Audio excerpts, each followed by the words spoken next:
ನಮಸ್ಕಾರ. ಏನ್ ಇವತ್ತಿನ ದಿವಸ ನಮ್ಮ ಗುರುಗಳಂತ ನಂದಿತ ಸ್ವಾಮೀಜಿ ಅವರು ಇವತ್ತೇನು ಲೈಫ್ ಕೇರ್ ಹಾಸ್ಪಿಟಲ್ ಓಪನಿಂಗ್ ಮಾಡೋರು. ನಾನು ಮೊದಲನೇದಾಗಿ ಡಾಕ್ಟರ್ ಫಜಲ್ ಮತ್ತು ಅವ್ರ ಮಿಸಸ್ಗೆ ಅಭಿನಂದನೆ ಹೇಳ್ತೇನೆ. ಹಾಸ್ಪಿಟಲ್ ಓಪನಿಂಗ್ ಇವತ್ತು ಶುಭಾಶಯಗಳು ಹೇಳುತ್ತಾ, ಡಾಕ್ಟರ್ ಫಜಲ್ ಇವಾಗಿಂದ ಅಲ್ಲ, MBBS ಮಾಡಿ ಹಾಸ್ಪಿಟಲ್ ಮಾಡ್ದಾಗ್ಲಿಂದಾನು ಬಡವ್ರ ಬಗ್ಗೆ ಬಹಳ ಕಾಳಜಿ.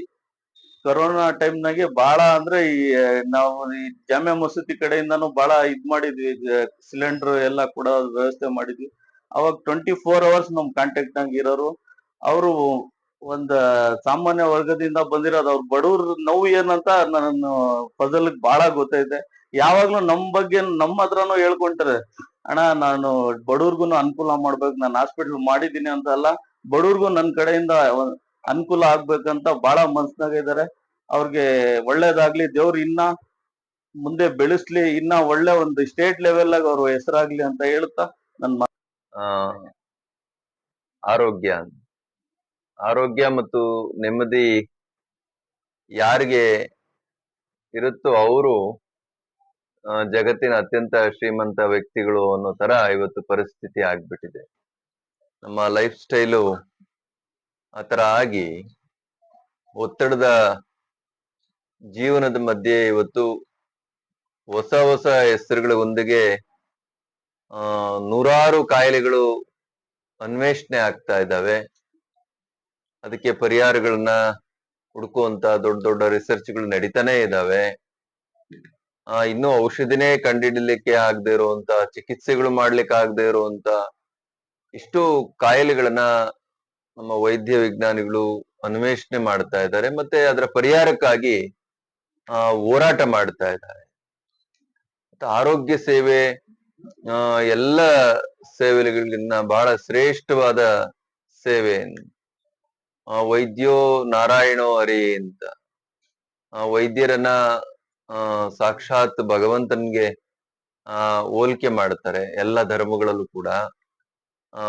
ದೇವರು ನಮ್ಗೆ ಉಸಿರನ್ನ ಕೊಟ್ರೆ ಆ ಸ್ವಾಸ್ಥ್ಯವನ್ನ ಹೆಚ್ಚಿಸುವಂತ, ಉಳಿಸುವಂತ, ಅದನ್ನ ಸರಿಯಾದ ರೀತಿನಲ್ಲಿ ಕಾಪಾಡ್ಕೊಳ್ಳಿಕ್ಕೆ ಬೇಕಾದಂತ ಎಲ್ಲ ಮಾರ್ಗದರ್ಶನವನ್ನ, ಚಿಕಿತ್ಸೆಯನ್ನ ವೈದ್ಯರು ಮಾಡಬಲ್ಲವರು. ಆದ್ರಿಂದ ಅವರು ಎರಡನೇ ದೇವರು, ನಮ್ಗೆ ಕಣ್ಣಿಗೆ ಕಾಣುವಂತ ದೇವರು ಹಾಗೆ ಅಂತೇಳಿ ಜಗತ್ತು ಅವ್ರನ್ನ ಟ್ರೀಟ್ ಮಾಡ್ತದೆ.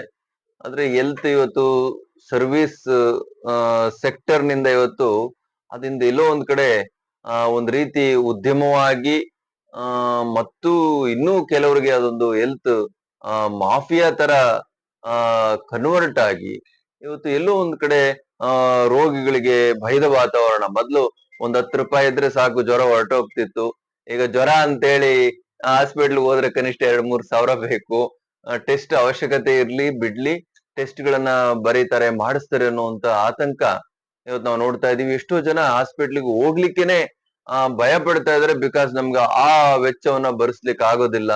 ಮತ್ತೆ ನಾವು ಸರ್ಕಾರಿ ಹಾಸ್ಪಿಟ್ಲ್ಗೆ ಹೋದ್ರೆ ಅಲ್ಲಿ ಸರಿಯಾದ ಸೇವೆ ಕೊಡ್ತಾರೋ ಇಲ್ವೋ ಅನ್ನುವಂತ ಆತಂಕ.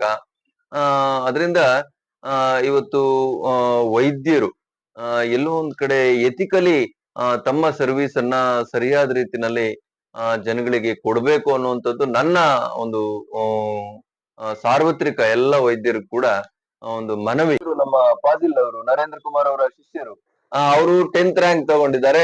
ಅವ್ರ ಮನೆಯವರು 7th ರ್ಯಾಂಕ್ ತಗೊಂಡಿದ್ದಾರೆ ಇಡೀ ರಾಜ್ಯಕ್ಕೆ. ನಾನು ನಿಮ್ಮೆಲ್ಲರ ಚಪ್ಪಾಳೆ ಮೂಲಕ ಅವರಿಬ್ರಿಗೂ ಕೂಡ ತುಂಬ ಹೃದಯದ ಅಭಿನಂದನೆಯನ್ನ ತಿಳಿಸ್ತಾ, ಅವ್ರ ಸೇವೆ ಇದೇ ರೀತಿ ಇರ್ಲಿ. ದುಡ್ಡಂತೂ ಬರುತ್ತೆ, ಅದೇನ್ ದೊಡ್ಡ ವಿಷಯ ಅಲ್ಲ. ಸರಿಯಾದ ರೀತಿ ನೀವು ಸೇವೆ ಕೊಟ್ಟರೆ ದುಡ್ಡು ಬರ್ತದೆ.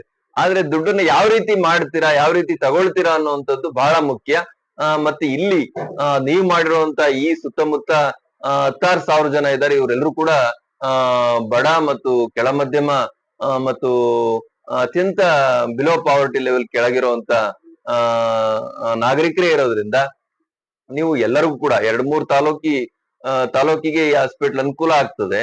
ಅದರಿಂದ ಅವರ ಇದನ್ನ ನೋಡ್ಕೊಂಡು, ಆದಾಯ ಮೂಲವನ್ನ ನೋಡ್ಕೊಂಡು ನೀವು ಕೂಡ ಹೃದಯ ವೈಶಾಲ್ಯತೆಯಿಂದ ಕಡಿಮೆ ದರದಲ್ಲಿ ಎಲ್ಲ ಚಿಕಿತ್ಸೆಗಳನ್ನ ಅವ್ರಿಗೆ ದೊರಕಿಸ್ಕೊಡ್ಬೇಕು ಅಂತ ಹೇಳಿ ನಾನು ದಂಪತಿಗಳಿಬ್ರು ಕೂಡ ಕೇಳ್ತಾ, ಆ ಶಕ್ತಿಯನ್ನ ಭಗವಂತ ಕೂಡ ಸಾಲಾಗಿಲ್ಲ ಮಾಡಿದ್ದೀರಾ.